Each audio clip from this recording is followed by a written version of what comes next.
menyampaikan visi pribadinya sebagai guru penggerak.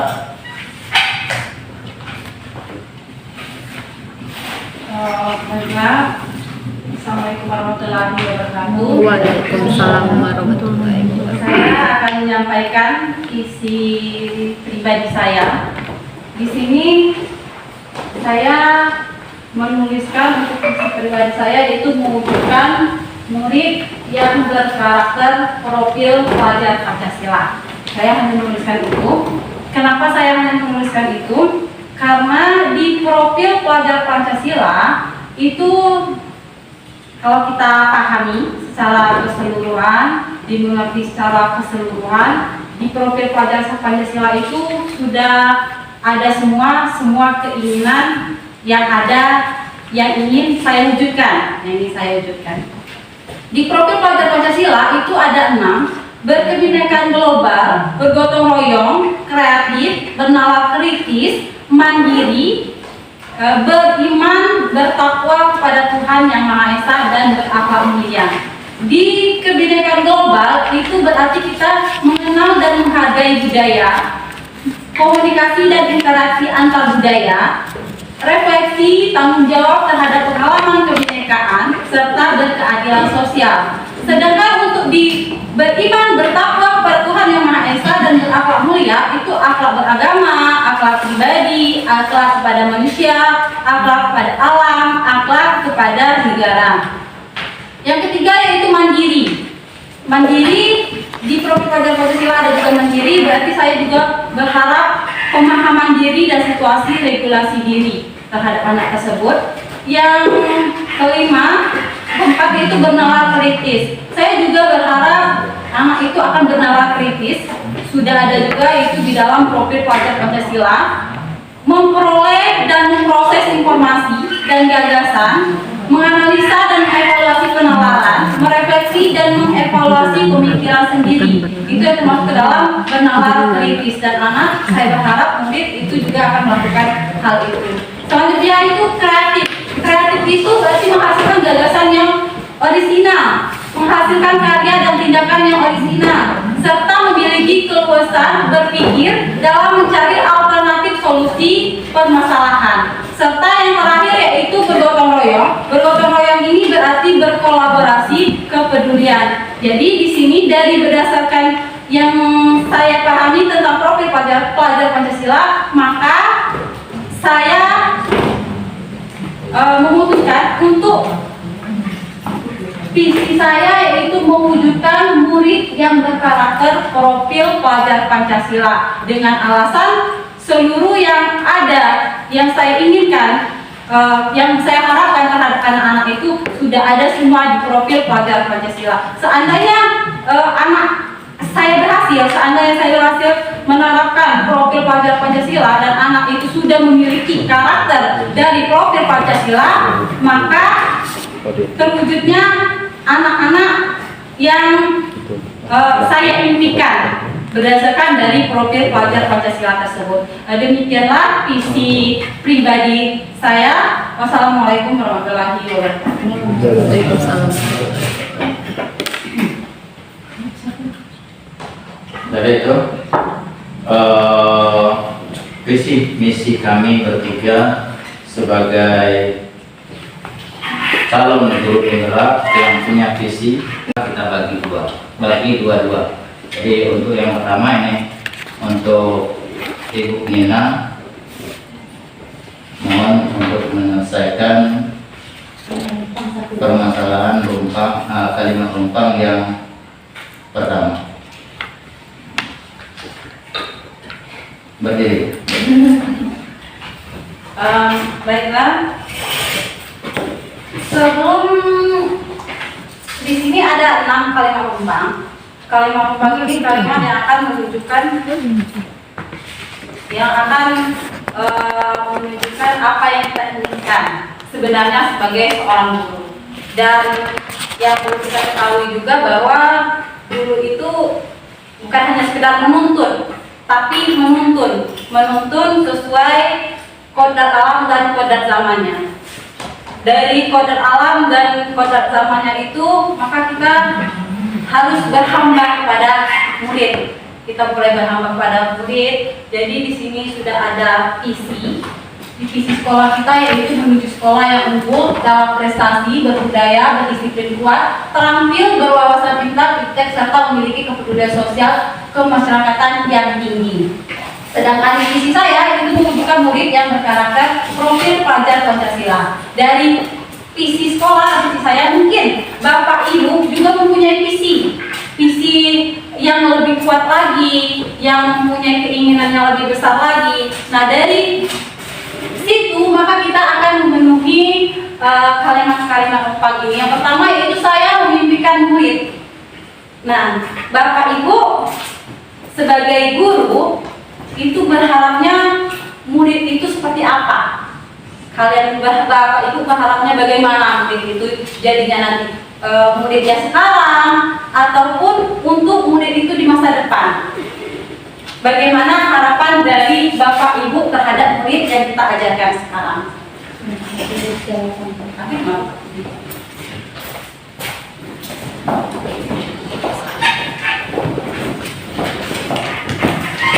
Ini silakan ditulis di sini Bapak Ibu. Jika sudah selesai nanti kita tempel di depan. Harapan apa saja, atau bisa Bapak Ibu tuangkan di sini visi kalian, harapan kalian terhadap anak tersebut. Bisa lebih dari satu. Boleh. Kita fokus yang nomor satu aja dulu. Saya memimpikan murid itu yang seperti apa?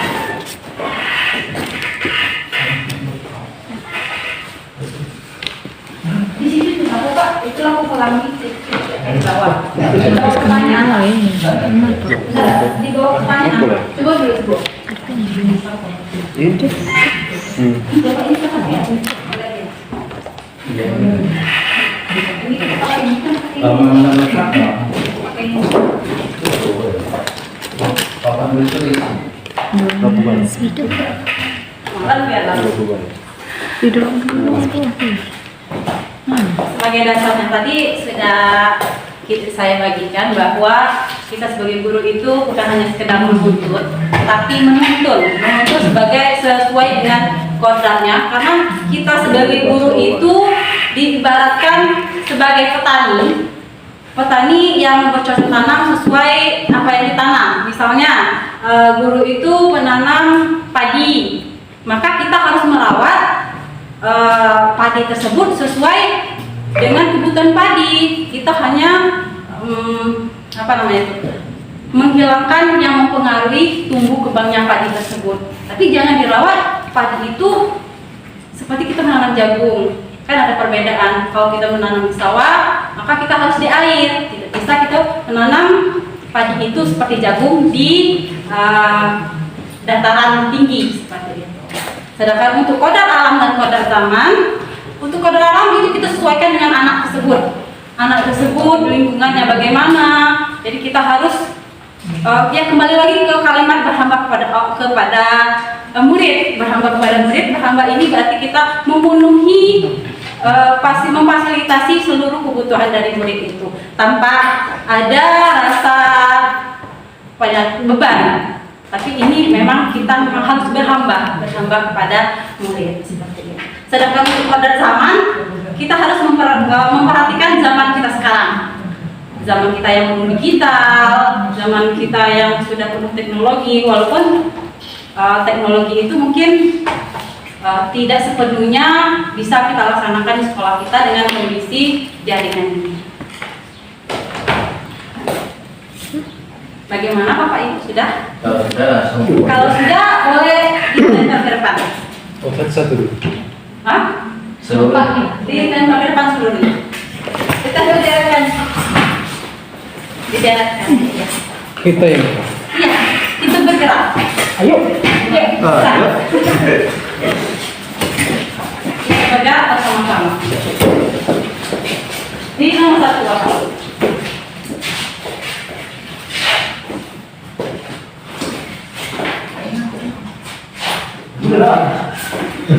Apa boleh seperti ini? Semangat. Semangat.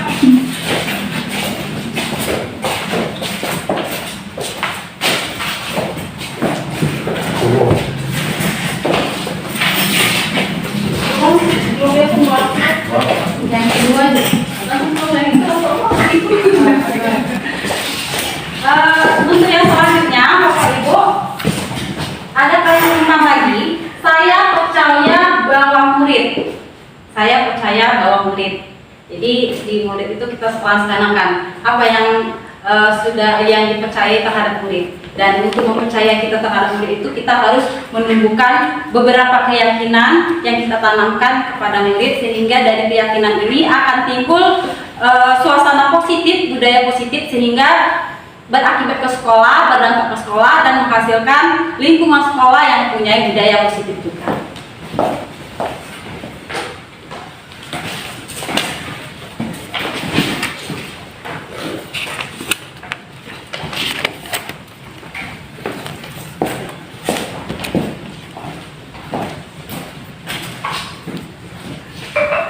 Jadi kita itu harus saling mempercayai, mempunyai hubungan ikatan yang kuat terhadap anak. Kita harus mempunyai interaksi yang kuat, ikatan yang kuat terhadap anak, dan memenuhi keyakinan terhadap anak. Dan kita juga harus, seandainya suatu hari kita ketemu, suatu saat ketemu dengan anak-anak yang mungkin butuh penanaman keyakinan, maka kita harus menanamkan keyakinan tersebut terhadap anak-anak yang belum mempunyai keyakinan atau masih ada masalah yang dihadapi.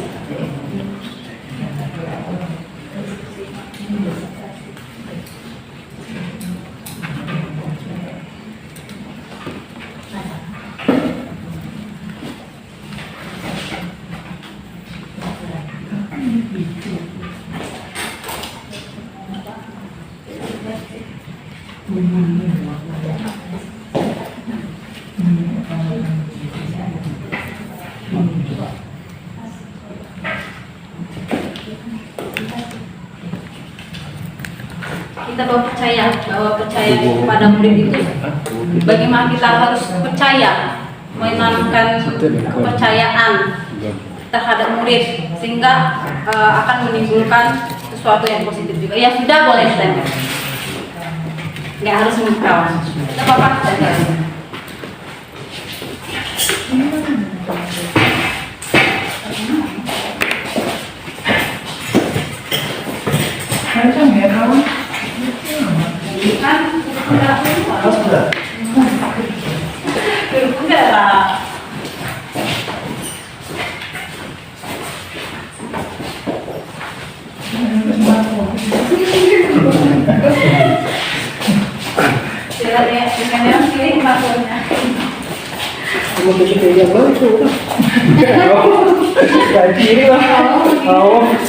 Terima kasih kepada Bapak Ibu guru hebat yang sudah berpartisipasi di kalimat numpang nomor 1 dan nomor 2. Kita akan melihat hasil dari Bapak Ibu. Saya memimpikan murid yang pertama yaitu berakhlak mulia, berwawasan global, bernalar kritis. Yang kedua yaitu berakhlak mulia yang mempunyai sikap sopan dan santun. Selanjutnya yang ketiga yaitu berakhlak mulia, bernalar kritis, kerjasama yang baik. Yang keempat, siswa berakhlak mulia, bernalar kritis, dan memahami IT.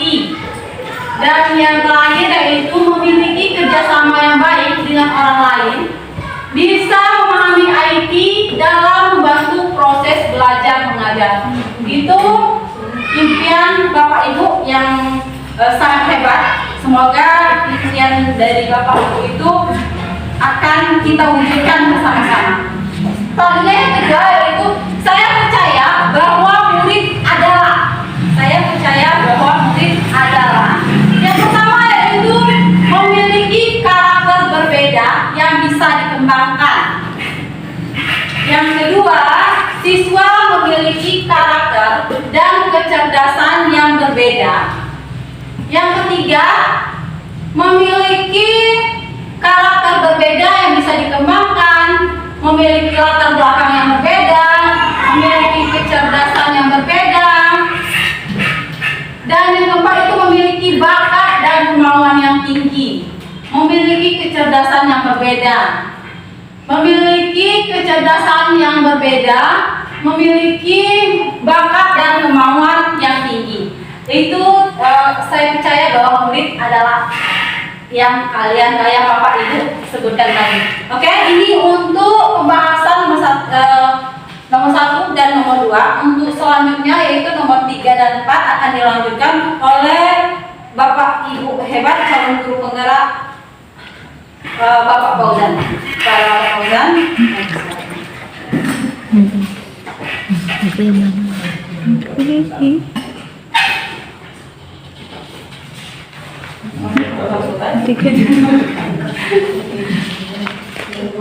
Matematika bukan lagi.